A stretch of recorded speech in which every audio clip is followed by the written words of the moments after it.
Grand rising, beautiful beings. I can hear the dogs down the road. They're all waking up. They must be getting fed or something. And the birds. How are we all today? Today is Wednesday in man's calendar. Hump day if you do a working week. Good morning, Belle. So it's a beautiful day here on the Central Coast. The sun's just behind the trees. And I thought I'd come out to the garden.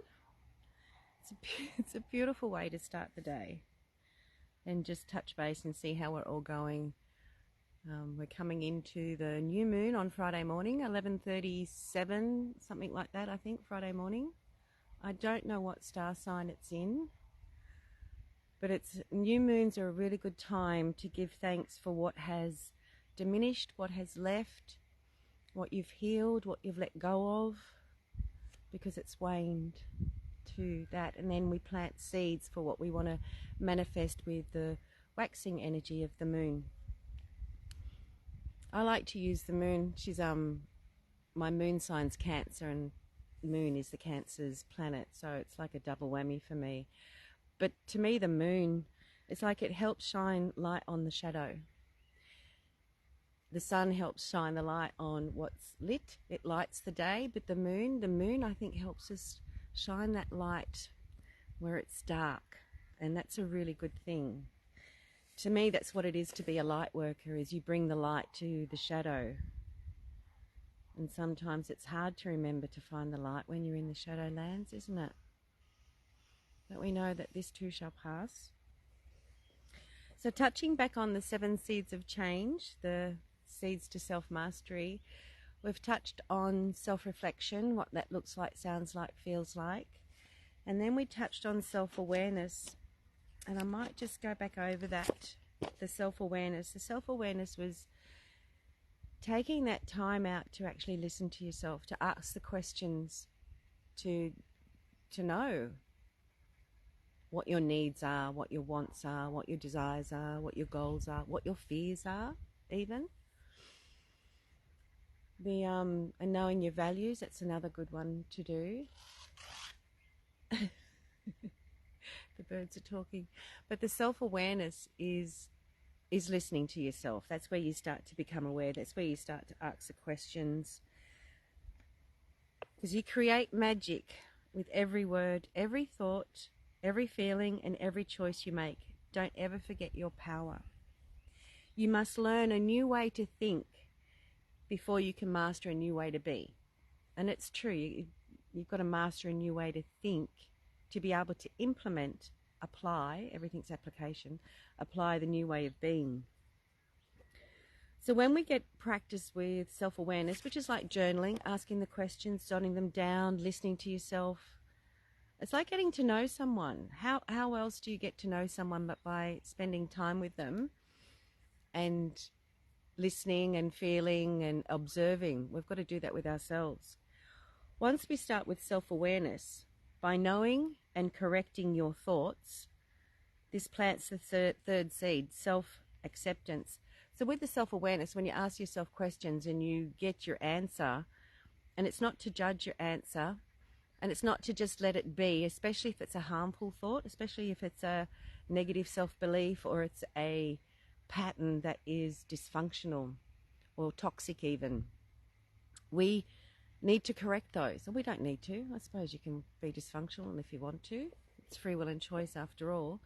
But if you don't want to be, then you need to choose. You need to choose to do something with it. You need to choose a healing. And there's many modalities, there's many affirmations, there's many ways that you can do it. And it's such a personal journey. But when you know yourself and you don't judge yourself and you accept yourself, that's what comes next, is self-acceptance. Self-knowing and self-soothing. Try looking at yourself with compassion. Self-acceptance in the dictionary means the state of understanding and recognizing one's own abilities and limitations. So self-acceptance means understanding and recognizing your own abilities and limitations. And we all have limitations and we all have abilities. We all have gifts. Through the reflection and awareness seeds, through practice and perseverance, you'll come to know your thoughts and whys.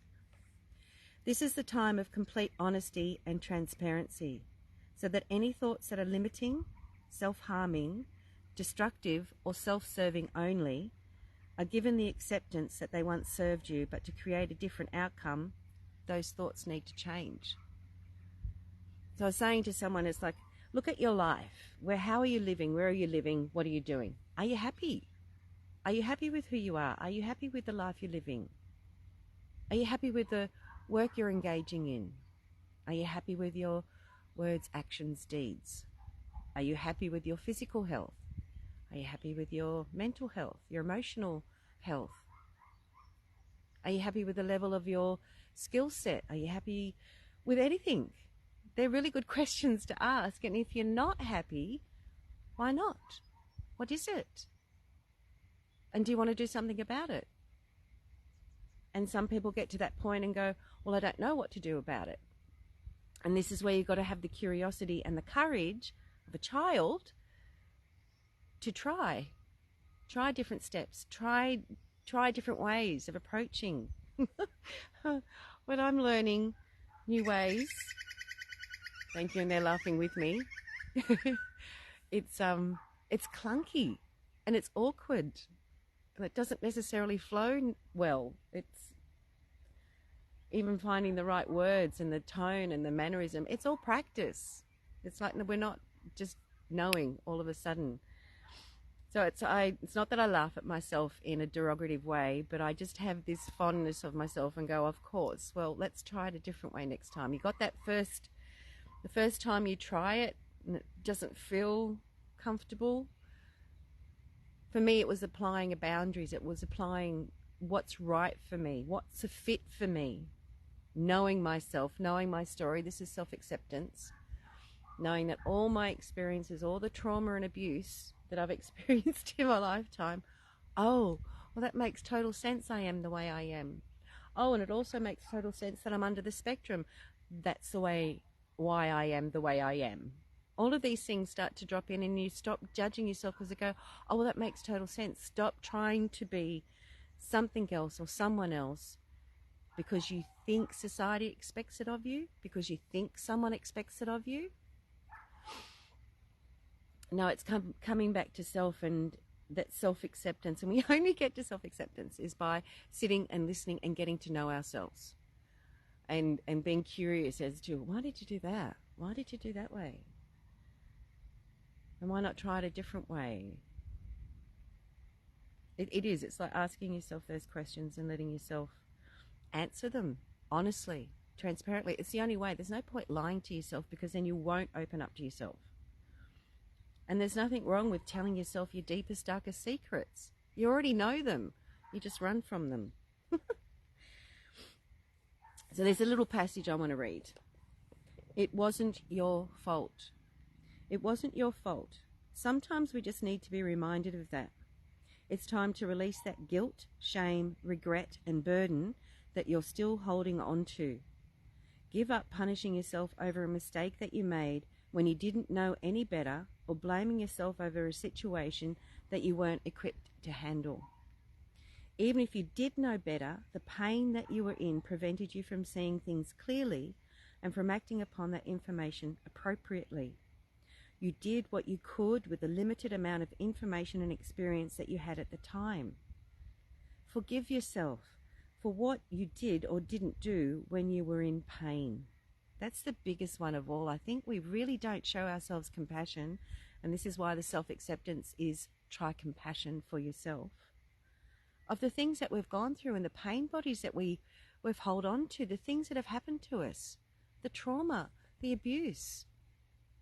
It's not that you condone it or you want to sit in it and you want to feed it and you just want to repeat that victim mindset, but there comes a point when you go, oh, you accept that that's what's happened to you, accept, and you connect all the dots and you go, well, that's what's made me the way I am today. So I can either do something about that now with that awareness, or I can still keep repeating this. No more holding yourself hostage to the past. An incredible future is waiting on you to heal. That's exciting. That's what I like about healing. It's because it's like all of a sudden the future's brighter. All of a sudden it's, you know, that I have that free will and choice inside of me to choose how I perceive something, to choose my perspective, to choose what I believe. And I can choose to be happy while the world's falling apart around me. I can choose to believe in love still while the world fills up with fear and hate and war. I can still choose to fill myself up with that self-love and boundaries and still have compassion and empathy for people. But I have this boundary that says, no, this is my standard. So I love you, and if you want to be with me, meet me. But don't drag me down. And that's with love. It's like I love you, and I love me, and these are my boundaries. Let's get on. Let's just get on and do it. The self-acceptance seed is not about judging our thoughts or criticizing our thoughts, as that is akin to throwing fuel on the proverbial fire. That's already fiery enough, isn't it? It's already got enough fuel. This seed is about correcting those thoughts to thoughts that are self-soothing, based on compassion for the story you have lived. Our stories are our past, but to create a different future, we need to rewrite the narrative we have associated with our past. So to create a different future, we need to rewrite the narrative that we have attached to our memories. That's how we do it. Otherwise, those beliefs are our foundations that we build our actions and deeds and thoughts on, so that our present becomes a foundation of self-mastery rather than ones based on victim mindset and or fear. This is where the journaling practice assists in knowing what those thoughts are, sitting with those thoughts, not to wallow, but to surrender them to more fruitful thoughts, more truthful thoughts, more thoughts that are based on law, L-O-R-E, universal principles, spiritual philosophy, the truth about energetics, vibrations, frequencies, holographic universe, quantum physics, all those things, not our retarded ways of thinking of, oh, what are they going to think of me? It's like, let's try and lift our thought patterns above the small-mindedness that we tend to get trapped in. Any thoughts of self-doubt, insecurity, lack, or self-distrust can also be corrected using these seeds, so that whatever goal, aspiration, dream you are wanting to manifest, these seeds will assist to shift. That's a tongue twister. Let's start again. So that whatever goal, aspiration, dream you are wanting to manifest, these seeds will assist to shift the blocks, self-sabotage, or fear you were unaware of. Accepting what you thought, regardless of what you thought, will allow the process of change to a new thought through awareness and wisdom. Did that make sense?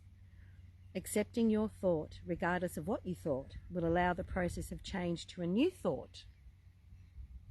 So you accept the thoughts that you thought and move on to a new thought. So we aren't what we think we are, but what we think we are. Gee, I'm having trouble this morning, aren't I? We aren't what we think we are, but what we think we are. It's true. The world's based on mentalism. The mind is everything. What you think, you become. Buddha. You become what you think about all day long. Ralph Waldo Emerson. A man is but the product of his thoughts. What he thinks, he becomes. Mahatma Gandhi. You become what you think about. Earl Nightingale. As you think, so shall you become. Bruce Lee. We are what we pretend to be, so we must be careful what we pretend to be. Kurt Vonnegut.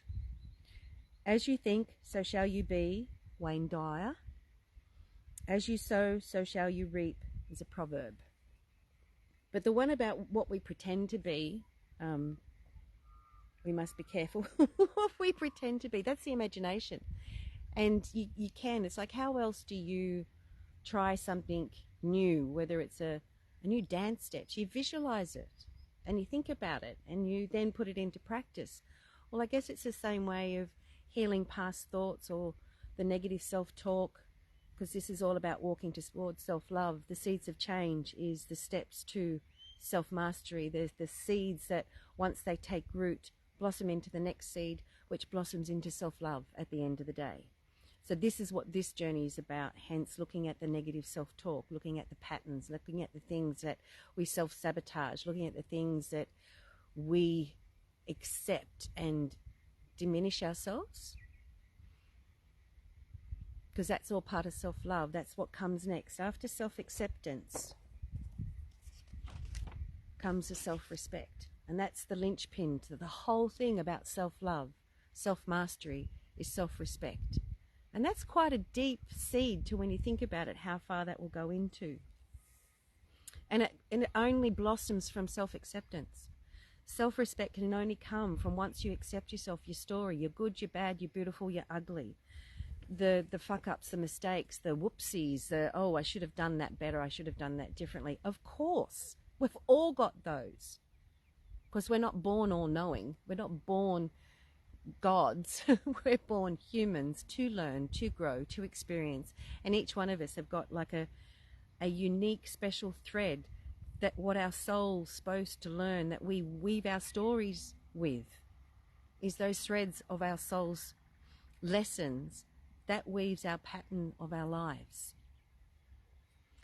So I knew one of my lessons was to understand and learn what sorrow was. So how else do you learn and know what sorrow is but to experience? So you have to then have things happen in your life to bring you that experience of what sorrow is. Same with grief. And it's really grateful because it's that builds the contrast. Then it's like, thank you, I know what that is. Now I get to know what happiness is. Now I get to know what love is. Now I get to be that self-master, choose my experiences and discern what I want to weave with my thread for my story. And that's the self-awareness, that's the self-acceptance, and then that will lead into self-respect. That's the plan anyway. And it does work. It doesn't happen overnight, because when you think about it, the older you are, the longer things have been ingrained in your life. They take more effort to shift and change. But it is such a beautiful journey, really getting to know yourself and be happy with how you feel about yourself. Harm none. I think that's the underlying principle of everything is harm none. Not thou shalt not kill, but harm none. And it's also one of the Buddhist precepts is harm none. Such a difficult thing to live in a world, because we don't even know, sometimes we tread on an ant and our actions create repercussions always. But the principle is harm none, and that includes yourself. And this is where it comes down to self-acceptance. You fuck up, okay, be rational about it. Talk to yourself about it. Nut it out with yourself. Nut it out with a trusted soul or a therapist to work out, okay, so that's where I let myself down.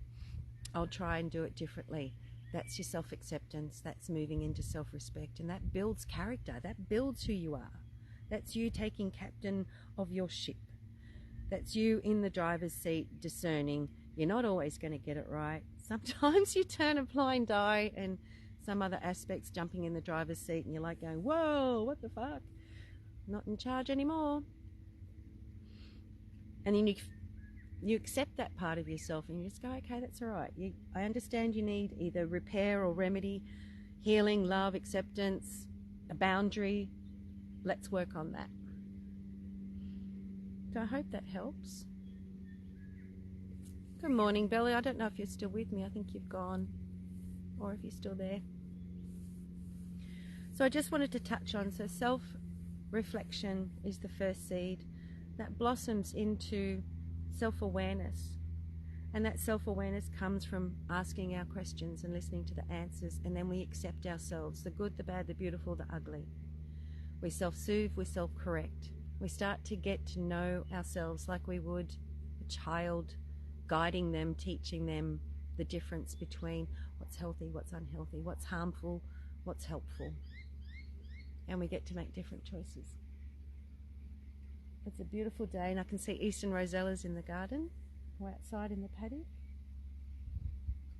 We desperately need some rain. I was thinking about that maybe we should all get together and do a rain dance to get some rain happening. I think we need it. So I hope you have a beautiful day and take good care of you.